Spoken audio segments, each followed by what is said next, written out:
ડુમસ વિસ્તારમાં શ્રી ભીમપોર સામુદાયિક સહકારી મંડળીના સભ્યો માટે સ્નેહમિલન સમારંભ યોજાયો હતો, જેમાં મુખ્ય અધ્યક્ષ તરીકે સામાજિક આગેવાન દીપક ઇજારદારે હાજરી આપી હતી। સમારંભ દરમિયાન ખેતીની જમીનના હેતુ ફેરફારને લઈને નોંધપાત્ર ચર્ચા થઈ હતી। દીપક ઇજારદારે જણાવ્યું કે ડુમસ, ભીમપોર, આબવા, સુલતાનબાદ અને ખજૂદ જેવા વિસ્તારોમાં ખેતીલાયક સરકારી જમીનનો હેતુફેર કરી તેમાં ઝીંગા તળાવ ઊભા કરવામાં આવ્યા છે, જેની પાછળ મોટા અંગત લાભ મેળવવાની કોશિશમાં છે।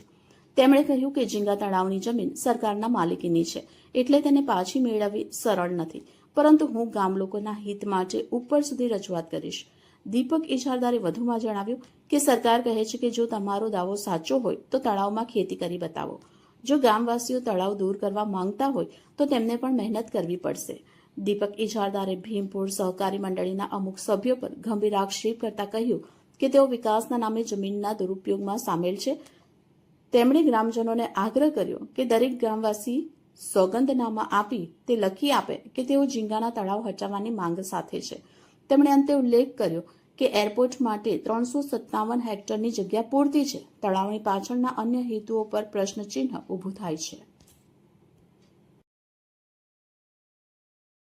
હું દીપક ધીરુભાઈ ઇજારદાર અહીંનો સામાજિક કાર્યકર્તા છું અને સુલતાનાબાદ ડુમસ વિસ્તારનો સૌથી પહેલો રિયલ એસ્ટેટ ડેવલપર છું અને 35 વર્ષથી આ ધંધો કરતો આવેલો છું, એટલે જમીનનું મને ખાસું નોલેજ છે।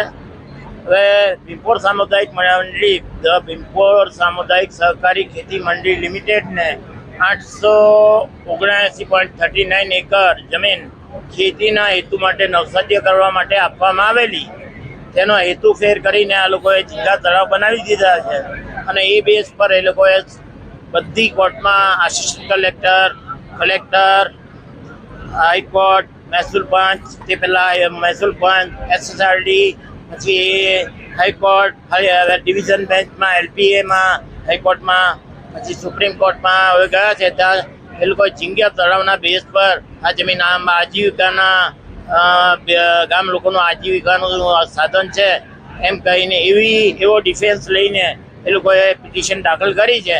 એમાં સ્ટેટસ કો છે, પણ બધા ટોપ લેવલના લોયરોને મળીને, સિનિયર કાઉન્સિલોને હાઈકોર્ટમાં મળીને અને સુપ્રીમ કોર્ટના લોયરોને મળીને મેં અભિપ્રાય લીધો છે। ટોટલ પેપર્સ બધા છે અને પૂરો અભ્યાસ કર્યો છે છેલ્લા 2 મહિનામાં। તો ઝીંગા તળાવના બેઝ પર આ હેતુ ફેર થયેલી જગ્યા પરત પાછી મંડળીને મળી શકે નહીં। એ સરકાર હસ્તક થયેલો જે હુકુમ છે એ કાયમ રહેશે। 8 સત્તા એટલે આસિસ્ટન્ટ કલેક્ટર 84 પ્રાંત, એની ઉપર કલેક્ટર, પછી મહેસૂલ પંચ, અગ્ર સચિવ મહેસૂલ વિભાગ, હાઈકોર્ટ, પછી હાઈકોર્ટની ડિવિઝન બેન્ચ, એ બધાએ કાયમ રાખેલો સરકાર કરતો હુકુમ કાયમ રહેવાનો છે। એમાં બે મત નથી। જો ખેતી કરીને બતાવીએ તો જ એમાં સક્સેસ જવાય એવી શક્યતાઓ રહેલી। એમાં મારી કોઈ ખાતરી નથી, પણ એ સારા વકીલો રોકીને એક લડત આપી શકાય અને એમાં સરકારનો બી સાથ લેવાય, પણ ખેતી કરીને બતાવે ત્યારે ને। હમણાં 27/4/2025ના રોજ મળેલી મંડળીના પ્રમુખ શ્રી મહેશભાઈ પીઠાવાળા અને મંત્રી શ્રી નરેન્દ્રભાઈ પ્રભુભાઈ પટેલે મંડળીની સાધારણ સભા બોલાવેલી। એમાં મેં જે પ્રવચન આપેલું ત્યારે મંડળીના તમામ સભ્યો ખેતી કરવા માટે તૈયાર થયેલા, પણ હાલમાં એવું જાણવા મળ્યું છે કે મોટાભાગનાઓએ પાછા ઝીંગા તળાવમાં ઝીંગા ઉછેર કરવાનું ચાલુ કરી દીધું છે।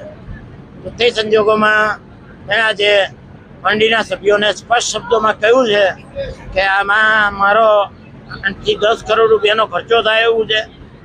સારામાં સારા સુપ્રીમ કોર્ટમાં લોયર રોકવા પડે, મારે થર્ડ પાર્ટી એપ્લિકેન્ટ તરીકે જોઈન્ટ થવું પડે, સુપ્રીમ કોર્ટ પાસે 2 વર્ષનો સમય માંગવો પડે કે મને તક આપો, 2 વર્ષમાં હું ખેતી કરીને બતાવીશ।